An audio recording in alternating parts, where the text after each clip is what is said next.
So now we are in lesson 11.3. It's continuous random variable. First part, it's the probability density function, and we use it as abbreviation PDF. Let me just fix the F. So how do we define a probability density function? For a function f to be a probability density function of continuous random variable x, it must verify the following axiom. So I need to have two conditions to be able to define a probability density function. First, f of x should be bigger or equal than 0 for all x belongs to R. It means when you replace x by any value all the time should give me a positive answer for f of x, and the integral between minus infinity and plus infinity of the function is equal to 1. It means if I'm working in a specific interval, the integral in this interval should be equal to 1. Now, to calculate the probability between two values, we need to find the area under the curve between x1 and x2. Let's do an example before I continue this lesson. So we have, for the first example, a continuous random variable x has a PDF function such that I have f of x equal k for x less than between 0 and 2, k to x minus 3 between x to 3 and 0 otherwise. Find the value of the constant k. Since it's given that it's PDF function, so directly I can say that the integral between 0 and 3 gonna be equal to 1. But since I have two parts of the domain of the function, so I need to do the integral of k dx between 0 and 2 plus the integral of k to x minus 3 between 2 and 1, 2 and 3, sorry, it's equal to 1. Integral of k dx, it's kx. 2kx, it's 2x2 over 2 minus 3x between 2 and 3, and then we replace, and we saw this before in chapter 8, and then I will have k is equal 1 over 4. When you have the value of k now, I can replace it here, and now my function is 1 over 4 between 0 and 2, and it's 1 over 4 times 2x minus 3 between 2 and 3. So here in part 2, they said sketch the graph of the function. So between 0 and 2, it's a horizontal line. It's, as I'm saying, y is equal 1 over 4. So I can divide the orthonormal system as I like. So this is the first line, and between 2 and 3, it's a line also, it's an oblique line. So I will take points to draw it, and this is the graph of this function. Now part C, they said, find the following both geometrically and using integration. So if I want to find p of x bigger or equal than 2, it means from 2 till 3. So I have two methods. Either I do the integral or I do the geometric, and I need to find the area. So this is my figure. If I want to use the geometric part, so this one is a trapezoid.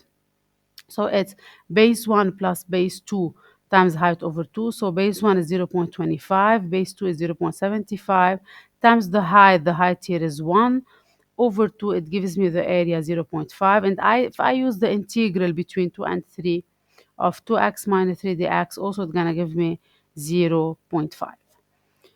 Now, if I want to find the probability between 1 and 3, so if between here and here, so I need to divide it in two parts. It's the area of this rectangle here, so it's length times width. It's 1 times 0.25, plus the area of the trapezoid. Already get it here. I will get it. Or I'll do the integral between 1 and 2. I need to cut it in two parts because it's not the same function that limits my region that I want to find the area. So it's integral between 1 and 2 of 1 over 4 dx plus already integral of this one. I have the answer, and then I will find the answer. What is the probability for x bigger or equal than 4? It's 0. Why? Because 4 doesn't belong to the domain of definition, so there is no integral, there is no probability for this part. Let's do another example. This is another example. A company produces charcoal pieces which are baked in a furnace. The mass of each piece of in kilogram is determined by the probability density function. So I have this function. This is what I care about. Find the probability that a piece of weight more than 4 kilograms. So I want to find the probability of having one piece of this charcoal. I think weight more than 4. When I say that it's weight more than 4 kilogram, it means it's 4 and above. So 4 is in the interval here. So it means I need to find the integral between 4 and 6. If I want to sketch it, this is a quadratic function. I'll have this figure. 4 and above, it means I want to find the area here between 4 and 6. So all we need to do is to find the integral between 4 and 6 of this function, and I'll get 0.259. So it means the probability that the mass is more than 4 kilograms is 0.259. Now we move to the last part, mode, median, mean of a continuous random variable. So if they ask me to find the mode represents, we know it from statistics, it's the value of x that has the greatest probability. Or you can solve f prime of x equal to 0 and you need to find the maximum. Okay, the maximum. The median m, it's the midpoint of the frequency distribution. And to find it, either I do the integral between minus infinity m of f of x dx that gives me 0.5, or the integral between m and plus infinity f of x dx that gives me 0.5. The mean Ax is equal integral between minus infinity and plus infinity of x f of x dx, and also we can express it as mu. And also I have the standard deviation, it's the radical of the variance, and the variance is ex squared minus ex, all of it squared. Also we'll see it in this example now. A continuous random variable has the probability density function, so it's given that it's PDF function. I need to find the mean, mode, and median. But before finding all those three, the first step is I need to find C. And how do we find them?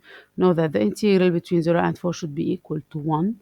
So I'll do the integral between 0 and 4 equal to 1, and I will develop, and the answer gonna be 3 over 64. Now, how are we gonna find the mean? The formula is integral of x f of x between 0 and 4. So I will have x squared, 3 over 64 put outside, 4 minus x squared. I develop, and then you know all those steps of the integration. And then when you replace, you're going to get the answer as it's 1.6.